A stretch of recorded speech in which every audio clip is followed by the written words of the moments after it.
Hello, I'm Dale Matthews. This is Inside News, and Mike Jones won't be able to join us tonight. He can't be here every night. He's almost every night he is here. I just want to let you know that somebody had said, "Well, you weren't on the show the other night." Yeah, I was on. I was on because I was one of the speakers. And occasionally, if we're trying to do this show live from a venue, from like the weekly business session, Mike Jones would be. He would be operating the start and the stop of it, and then I would be one of the people on the screen, as what happened with the GOP invitational to all the candidates. We will be having a special meeting this Friday at the county building in Cave Junction. Mike is organizing this because that seemed like the right way to do this.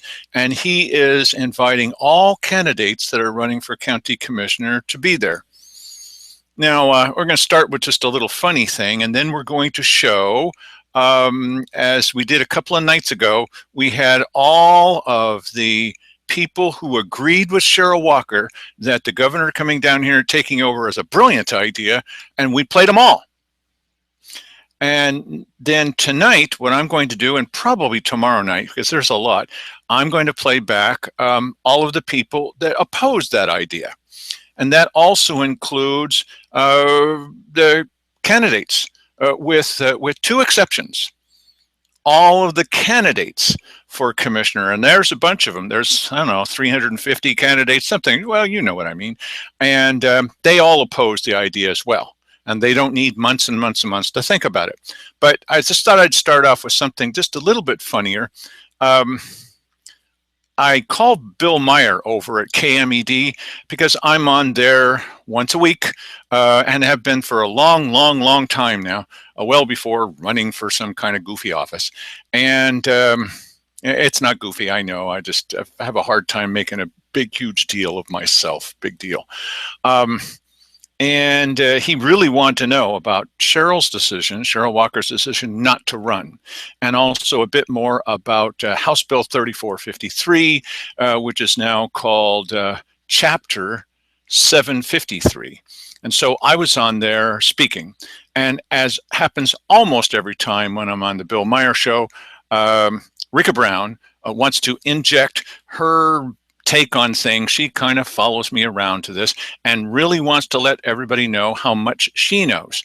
So she has something to contribute to the conversation, and here it is. Okay, Rika, we're going to put you on here. You had a question about the ORS 753.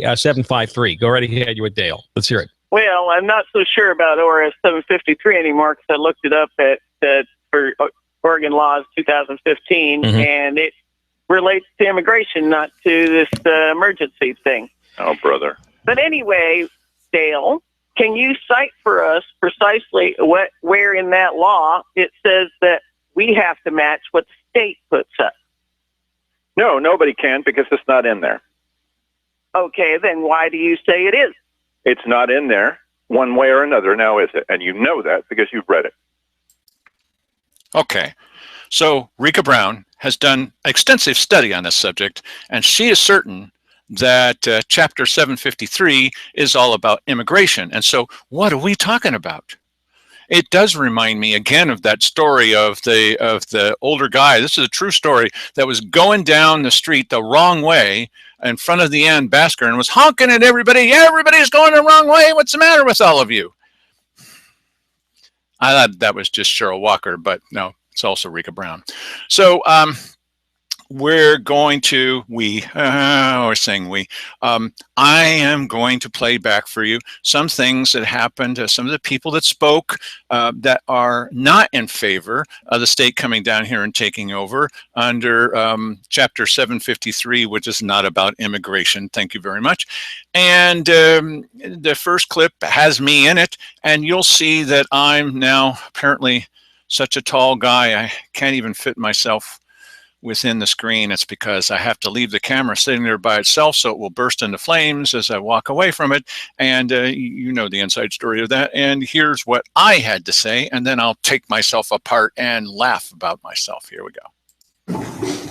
Dale Matthews, Grants Pass. The thing that makes Al-Qaeda fighters, so hard to defeat. They don't care if they die. They just strap dynamite onto themselves and take out everybody. When you're in a situation with someone that has nothing to lose, that's the most dangerous situation that can be faced there or here. The citizens, the majority of citizens, have made it very clear what they want and what they don't want from taxes, from their county commissioners, and they've shared that with you. Now we're in a situation where, as Cheryl Walker said in one of your little backroom meetings, she can call the governor down here on her own. She doesn't even need the other two commissioners to do that. And today, she dropped out of the race for commissioner. There's nothing left to lose, and she could simply pull the trigger, as Simon Harris said. Now, last week, I was asked by several commissioner candidates out on the front steps here to put up a letter, the kind of letter that needs to be written by Keith Heck to the governor, the kind of letter that needs to be written by Simon Hare to the governor, because you can't just sit by and watch this happen. And the letter says, "We are the Josephine County candidates who will soon replace current officials Cheryl Walker and Keith Heck in commissioner positions 2 and 3. It's a good idea for your constituent response team to keep this in mind before sending us the pro forma answer. From this list will come 2 new office holders. And while we don't agree on everything, there's one thing that we'd like to do to send you a very clear message to the governor. None of us, signed below, want you to come in here with public safety fiscal emergency in Josephine County and assigned by almost all of the candidates who are running for office. The ones that haven't signed, we're going to tell everybody that they decided not to sign, that they refuse to sign, that they just don't want to sign. You'll see today the number of people that have been invited here by SOS and by supporters of Cheryl Walker to try to show us that there's this groundswell of public opinion that's totally in favor of the governor taking over. It's a concerted effort to get people in here to do that. And I'm looking forward to seeing these people and capturing them on tape and hearing their names so we can make sure that everybody knows who they are as well. Yeah. So we did get a chance to see them, and we put them up first. That's the right way to do things. We let them talk. We let them have their say. This letter that was already sent off to the governor, there were 2 candidates. Mark Kelsey also didn't sign it, but nobody can get hold of Mark Kelsey. He was the guy that was going to, he said to everybody that he was going to head up the effort to recall Simon Hare, and then he refused to tell anybody how many signatures. We still don't know how many signatures. People stopped helping him. Nobody's helping me. Well, yeah, because you're not telling us anything at all. And then he just cursed at everybody and said that this is a stupid show and shove it somewhere and all the rest of that. Well, I don't know, but he never did drop out, and he's still listed, although he didn't put in a voter's pamphlet statement, but neither did Tony Webb, and that doesn't make any sense to me, but whatever. So one of the people that refused to sign was David Martin of Martin Printing. Doesn't like the idea. Everybody else did, with one more exception. Bill Ertl of the Republican Party. He had a chance to come to this meeting to sign the thing, because the week before we said, I'm going to be there, and everybody, who wants to sign this, come and be there. He did not show up. So I called him and I said, Bill, you didn't get a chance to sign this. I just want to make absolutely sure that you will have a chance to sign it. There were a couple of people that were not at that meeting, including the 2 city council candidates that are running. And we were sure, most of us were absolutely sure, that Dan DeYoung would never sign this because he says the opposite. He decided to sign it. Really? I just don't know what to make of that, except, well, it's an election season. And so Bill Ertl said that he would be there to sign it. He was a no-show. Well, what do you put for that? He's not refusing, but he didn't show. So I saw him again today being Saturday. I'm sitting there just a couple of feet away from the guy on a Saturday, not a word. Well, I'm not going to track him down and force him to sign it. There was his opportunity, so I think that I'm being generous and putting on his signature block, no show. So it will not be signed by Bill Ertl. It was signed by everybody else. Now here's the list. I've got this this thing right here in front of me, and that includes alphabetically from position 2, Sandy Casanelli signed it, Dan DeYoung, Nathaniel Duarte, Harriet Harris, Dale Matthews, Joseph Rice, Paul Walter, Tony Webb signed it. For position 3, Shane Kristen, Bill Hunker, Lily Morgan, Ronald Smith, Raymond Smith, and Mark Seligman. It's not taking them months to make up their mind that they don't want the governor to come down here and take over. Oh no, we're just investigating. We just need more information. Apparently, all of the people who are running, who are we replacing these commissioners, they don't need to keep thinking about whether or not they want the governor to come down here and just run right over us. No, thank you. So just keep in mind Bill Ertl and Paul Martin. No? Don Martin? No. Martin and Lewis? No. David Martin. They don't want to sign it. I even said to David Martin, as nicely as possible, you don't have to sign this, but if you don't, everybody's going to know that you didn't sign this. Not going to do it. So he's cast his lot, and so is Bill. Bill, actually. Yeah, Bill Ertl. Okay, Bill. It's up to you, bud. Here we go. Here's what the next person said after that brilliant speech by me, right? Something like that.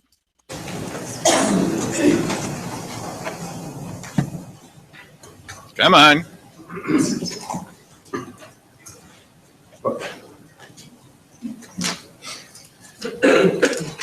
Good evening. Mike Jones, Grants Pass. I said Smith. I apologize, Mr. Jones. I'm sorry. When I called you up, I said Mr. Smith. I apologize. Oh, no worries. No worries. Worse. Sorry, big difference there. Okay. I know. Okay, last year at this time, we were in the midst of a robust and true grassroots campaign against yet another property tax levy. Aided by the facts, we fought our opponents, a pseudo-grassroots campaign that used feelings, perceptions, and anecdotes. They were roundly defeated. Right after the election season that last year, it was time to finalize the budget. There were several opportunities to funnel a little extra money to aid in abating the dire law enforcement emergency that existed in the county. Road dollars and shared timber receipts? No, the emergency is not that bad. We can't afford to fund the county's public safety lifeline. Not long ago, Keith Heck was asked, why don't you send economic development money to the sheriff's department if such an emergency exists? He stated that it could not be done because that money was targeted for a specific purpose and that it would be illegal to do so. On December 10th of last year, in a video entitled "To Counter Negative Publicity of Ethics Violations, BCC will pay to insert positive stories in media." At 15 minutes and 55 seconds, Cheryl Walker states the following: I think that's what's been happening, is that the counties have been using it in a way they think is most important for their economic welfare. Simon Harris states at this time. That's exactly right. Cheryl continues. And that's why there is a certain amount of discretion in it, and that's why the state hasn't really worried about it. Every county has different needs for their economic development. Recently, the commissioners and County Finance Director Arthur O'Hare discussed the $20,000 per year in economic development money that they give to a number of county government departments, excluding the Sheriff's Department.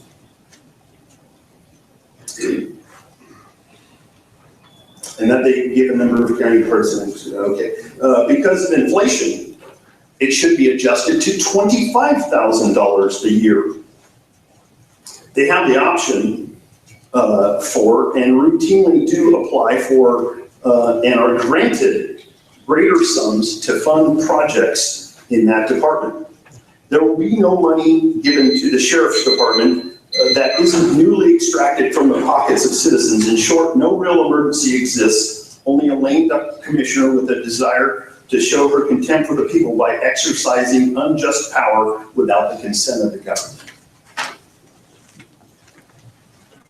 Now, Mike's explanation for that little bit of hesitancy is that apparently the type was a little small, and he was wearing glasses similar to these that neither of us really need, you see, and it was a little difficult to follow. But he was trying to be exact. The reason you know about what happened in the little back room is because we've told you about it. We played back the video for you. And so there's Arthur O'Hare explaining to the commissioners that he's got this plan that they can give more money to county departments, but definitely not to the Sheriff's Department. Keith Heck was completely wrong. It was... I don't like using the word lie, but it's certainly not, let's say it wasn't the truth in any way. Well, we can't give that to departments. They do it all the time, and it's a gift. It's not a loan. They're not required to do so. So if they can give it to this department, this department, this department, why don't they give it to the Sheriff's Department? In fact, at this meeting, I think it was Cheryl Walker that said, well, you know, one of the reasons we're not having economic development in our area, we're not having it, is because the sheriff doesn't have enough funding. Well, now, doesn't it make sense then to give part of the economic development money to the sheriff so then we'll have economic development? No, as Mike has often said, and I agree with him, there's a reason for that. How in the world are they going to get a levy passed if they help alleviate the problem? The school district comes up with an idea of they're going to have 6 retired deputies who are going to patrol around in hallways at local schools. Couldn't they patrol around on their way to the school or on their way back, or maybe swing by, you know, the Illinois Valley, Cave Junction downtown area? Oh no, they can't possibly do that because that would be alleviating the problem. As Simon Hare also said at this meeting, he said, he just wants to make it clear that even though we could give money to the Sheriff's Department, it's specifically allowed for our county and one other to give money to the Sheriff's Department from road funds only for road patrols.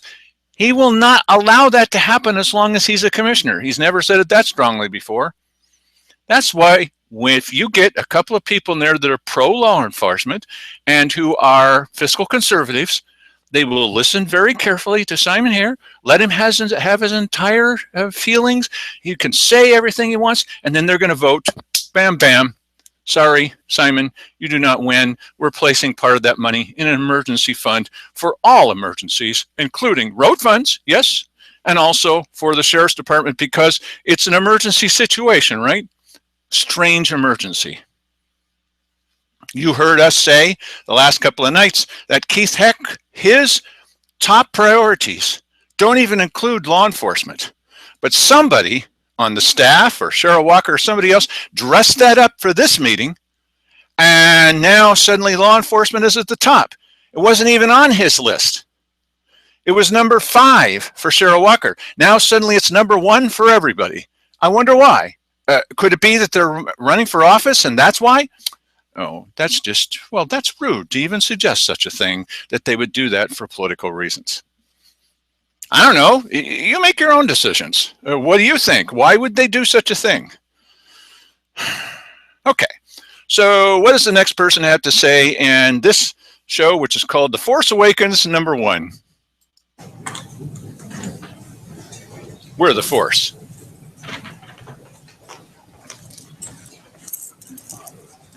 Stu Sennett. Stuart Sennett, Grass Pass. I don't claim to understand all the issues that a lot of other people talk about because I haven't been living here too long. I've been a resident here 6 months.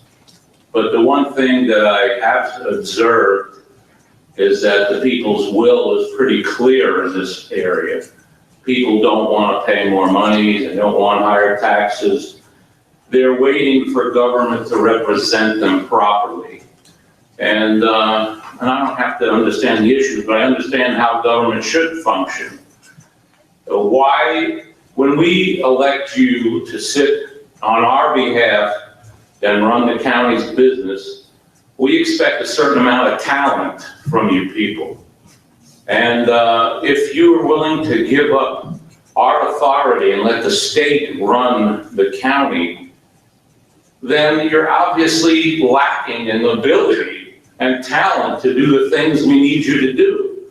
Who has the political will to make the hard decisions, the hard choices? There are a lot of sacred cows in this community. I don't think that I don't think the answer is ever to tax people to get what you deem to be the proper way to govern. We need people with talent, innovation, vision for the county. And I don't claim to be the know-it-all. Like I say, I'm still learning the issues. But apparently, one of the major things I see is that nobody's standing for the people to try to get our lands back so that we can harvest timber. Because that was obviously a big economic factor in the security of this county for many years. Where is the political will to do the things we need to do to get this happening again? And the other part of it is, I just don't believe taxing is an answer to anything. So what I'm looking for in a new commissioner is talent, ability, vision, and if I can see that, I'll vote for it. But what I see here so far is zero. That's it. Thank you. Wow, that's it. Thank you.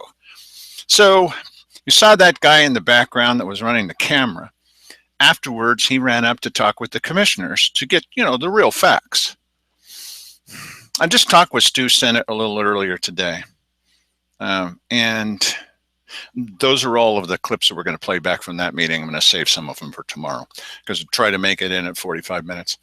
And I said to Stu, I've thought a lot about these people who will come up, whether it's me or somebody else, at the end to get the official word from on high, literally above our heads. What is the county stand on this? What are the facts? And I tell you what I would say to a fellow like that who feels that the only way to get the information is to go to the commissioners afterwards is I'd say, hey, wait a minute, Stu Sennett, come on up here for a second. Why don't you talk with this guy? He's one of the bosses. I am simply a public servant. Talk with some of the people. I had this discussion with the news director at one of the TV stations recently. He didn't want to be identified, but he said, old habits die hard, and it is a lot easier for a news reporter to get their information from a press release or from the officers of the county rather than the people. When the TV stations were coming around during the previous levy push, which the majority won, once again, we're the constant winners. We are not the minority, as they were saying last night. A number of people, well, they're the vocal minority. We're not the vocal minority. We're the vocal majority. We always win. You always lose. And they didn't know who to talk to. Well, who's your leader? We're a grassroots movement. Well, let me talk to the leader of this other grassroots movement, which is SOS. They're not a grassroots effort. They're made up of the county employees. That's not grassroots, buddy. They want an easy job of it. So the people they really ought to talk to are the folks that are part of the majority, you think? The other thing, in my opinion, that should be done is, what is this thing where we go up to a podium and we appeal to, as Rika Brown puts it, we have chosen you to be our leaders. I haven't chosen them to be no, we have chosen you, honorable chosen ones, we have chosen you to be our rulers. What country is that? I haven't chosen them to be our rulers. They are simply public servants. I think they should come down from on their lot, no matter who wins, they should come down from their lofty perch, stand there at a podium and report to us. We're the bosses. We're the stakeholders. We are the stockholders in this corporation here. Give us a report. Don't have the various department heads turning around and looking at the and giving a report, a long blathery report to the commissioners. They should be giving us a short executive summary to the people. Turn that podium around and have them face the people. And then have the people ask questions. We want you to do this. And the commissioners say, okay, we will do everything that we can to satisfy your requirements. And you start every meeting, not only with an invocation, but also as, here's the answers from the last meeting that we had. And all the meetings are televised. It's oriented toward the people. Well, this is why this is never going to fly with a lot of people. What do you mean? You know, we've got these leaders and they're physically up there. I don't think they should be. How did it end up this way? I'm concerned, just as a citizen, that you look at what's happening with the city council. I'm not running for city council. You look at what happens with the city council. We said that there's certain things we don't want. They're still doing them. We said we didn't want them. They're doing them anyway. We said that there are certain things that we think are bad ideas. They went ahead with them anyway. And afterwards, they laughed about how stupid the people are. Literally, you've seen these tapes. The commissioners, well, we think that you ought to approve these 4 junk ordinances. We don't want these. Please don't do this. Oh, you're a minority. No, we're not. And then we were 80%. And they still think of us as the minority. They have no use for us. Why, you're just a small, disgruntled group. No, we're not. We're the majority. 80% is a blowout in anybody's books. They hate us. How did it get to this point where our governments, not all governments everywhere, well, maybe in some other countries, but how did it get to the point where locally here, it's not that they're not listening, because people came to those city council meetings and they said, don't do this, don't do this, don't do this. And Dan DeYoung said, I didn't hear anybody say anything about being in favor of law enforcement. Yes, they did. The mayor says, well, they don't have any good ideas. They have no ideas at all. Roy Lindsay says, they're not even listening. You know, we tell them what the facts are and they argue with us. I just had an interview with the guy from the Courier, Sean Hall. And while I'm in the interview with the guy, talking with him, he's starting to argue with me. He says, well, what are your opinions? I start telling him my opinion. He starts arguing with me. Wait a minute. Aren't you interviewing me? Why am I arguing with you about this? Just write down what I'm saying. I finally wrote it down and sent it to him. That's everybody arrayed against the citizens, against the majority of the citizens. Not all citizens, but this is America. You get a chance to vote. And if you don't like the vote, you don't say, well, let's do away with voting. That's what they're suggesting. That's really what's at stake here. You've got a couple of people who are delivering to you the news so that you can see what folks actually say. And yes, we give it our own interpretation of what this means. Okay, so string us up. Okay, I know they'd like to, but you've got some people who are telling you what's actually happening, and you've got other people that don't even hear it. So when Simon Harris says in Little Back Room the following, this TV reporter that was right there didn't hear Simon Harris say this. People say, well, why aren't we asking for money while we're filing this lawsuit and waiting? Well, you can't prove you're aggrieved as a harmed party if you're getting secure rural schools funds. You know, even if it's half or a third of what we would normally get under shared receipts. There's a nexus there, people. It's complicated. It's not that complicated. And why didn't this reporter hear that? That was a pretty important thing for him to say. Now it explains why Simon here, he's not in favor of saying, yes, we probably will get SRS funds. He and Cheryl and Keith are saying, we're not going to get it. It's over. That's done. Never going to happen. Why would they say that? Hoping that you're going to vote for a property tax. They're not listening to us. They're not listening to 10 years of votes. The city council even down to a small thing about, do we want this new logo? Do we want this new slogan? No, no, no, and no. Well, they're going ahead with it. They don't care what you're saying. Something needs to change. Come down from your lofty perch. Listen, you can't train these guys to do that anymore. That's not going to work. It's not in their heart. So whoever it is that you vote for, hey, don't vote for me, fine. Okay, I mean, really, okay, I would prefer that you do, but you don't have to. Would you please pick somebody that's actually going to represent your points of view? And if your points of view are, we need the governor to come and take over, and we love to have, you know, people who act like they're the royal court, well, then you've got a dozen people from which to choose. I don't want that from my government. And there's a lot of work that needs to be done if we're not going to go in that direction. Turning those podiums around, having them face the citizens rather than the other way around.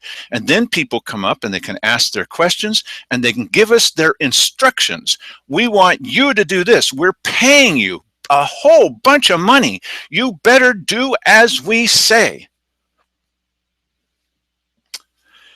Is that going to happen? Well, if most of the citizens pick their candidate because of their picture in the voters pamphlet, well, that guy looks happy and friendly, this one doesn't, then we're going to get whatever they deserve. Unfortunately, you and I get it too. Thank you for talking with your neighbors and with younger people, telling them what's going on here. I'm personally hoping that we can have a government that's more responsive to the majority, but there are people out there pressing very, very hard to cut that off. They don't want their local government answering to the majority of the people. And if it means stepping all over the American process of voting, we've been there when people have said, this is terrible. I don't like the way this vote, let's nullify that vote. City Council said, we can revoke your vote anytime we want to. Really? It's up to you. And there's a lot more at stake than I ever thought possible. And the fact that Cheryl Walker's decided to drop out, that doesn't make things better. Now she has nothing left to lose. What do you think I meant when I said the problem with Al Qaeda is they strap something to themselves and they got nothing left to lose? Who do you think I was talking about? It's up to us. This is a pretty important election. Whichever direction you go, we'll fill you in. Thanks for joining us tonight. See you tomorrow night.